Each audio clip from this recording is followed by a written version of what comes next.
Erica. You ever play concentration? Or some people call it memory. My friends and I play it all the time. I'm the best at it. The object, if you don't already know the rules, is to find two cards that match. Boom! So, my friends and I have added a rule. Anytime you make a match, you get candy. Candy, candy, candy, candy, candy, candy.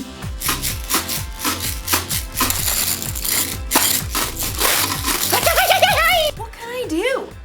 It's a rule, and rules are part of life. Yes! You've got to talk about rules when you're talking about responsibility. Responsibility is showing you can be trusted with what is expected of you. Of course, the rules don't say I have to eat candy every time I get a match. So, usually, I save it for later. This is what I've won so far. I mean, what can I say? I know how to pick 'em. My friends are like, you're too good at this game. Give us some candy. And I'm like, get your own. I might have a problem. No. Today's story is one that Jesus told about a man who had a little problem with sharing. Who knows what that's like? I'll see you in a bit. Mine. The Bible. It's 66 books of history, stories, letters, and poetry that fit together to form God's one big story. The epic adventure of how He created us and loves us so much that He made a way to rescue us. As we travel through the Bible, from Genesis to Revelation, we discover people who met God and found their lives changed forever. Now, for an amazing story, inspired by the book of Luke, chapter 12, verses 13 through 21. Everywhere Jesus went, large crowds followed him. Some really wanted to learn and change. Some were just curious. Others, like the religious leaders, listened to Jesus' words so they could trap him with tricky questions. But there were some people who just wanted Jesus to back them up, to tell them that their way was the right way. One of these was a man, we'll call him Ezra. Teacher! Hey! Teacher! Ezra's demand was loud enough that everyone stopped talking to look at him. Are you gonna let me through or what? Ezra shoved through the crowd, dragging another man behind him, his brother. Teacher, you've got to tell my brother here that he has to divide the family property with me. Ezra's brother looked like he wanted to sink straight into the ground. Jesus turned to Ezra.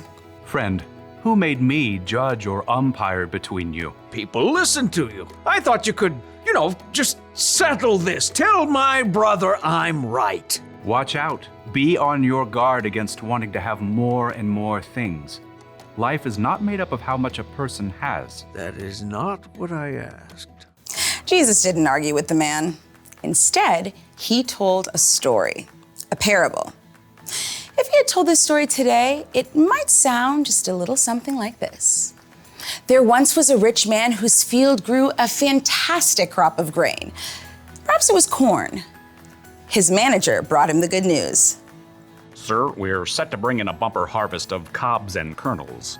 Yes! Go me! Oh, well, your employees did an excellent job of preparing the fields. Go me! And there was a lot of sunshine. Go me! And just the right amount of rain. Go me! Yes, go you. Harvest the crop at once! Well, we're working on that. There's just a little problem. Problem? Who messed up? Fire them at once! Oh, no. It's a good problem. You don't have enough barn space to store all your grain. Huh. I'm just too successful. Go me. Well, I was thinking you could share some of the grain. Share it. Well, yes. Some extra bushels for your employees, maybe give some of it away, popcorn for all the kids in town, hold a cornbread festival for everyone. But it's all mine. Oh, yes. Yes, it is. I know. I'll tear down my barns and build bigger ones. Then I can store up all the extra grain for myself. Oh. See to it.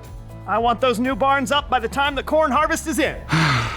Yes, sir. The old barns were torn down and brand new, bigger barns were built. Perfection.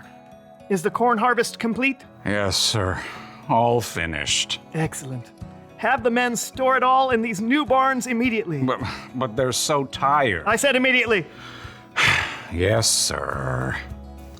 At last, the rich man's entire corn crop was stored in his shiny new barns.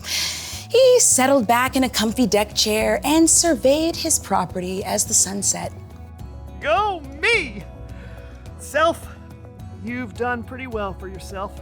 You got grain stored away for a lot of years to come. He popped a gourmet corn chip into his mouth. Self, take it easy. Eat, drink, and live it up. You foolish man.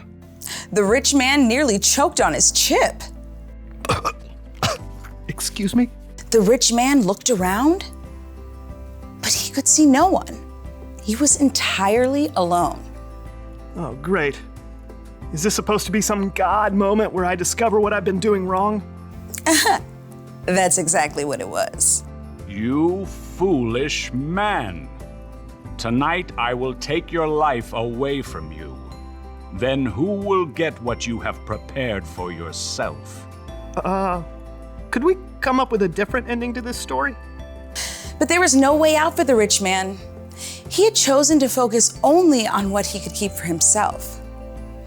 Jesus wrapped up his parable by explaining, That is how it will be for whoever stores things away for themselves, but is not rich in the sight of God.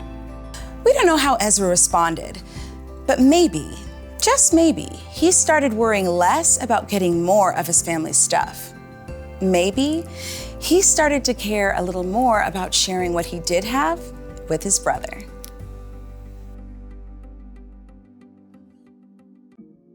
Jesus told the story of a rich man. He had more than enough food for himself to eat, and he kept it all. Every last grain. Don't misunderstand me. There's nothing wrong with saving. It's good to save your allowance money for that new toy you want. It's good to save candy for later instead of eating it all at once. But saving wasn't the problem with the rich man. No. His problem was his heart.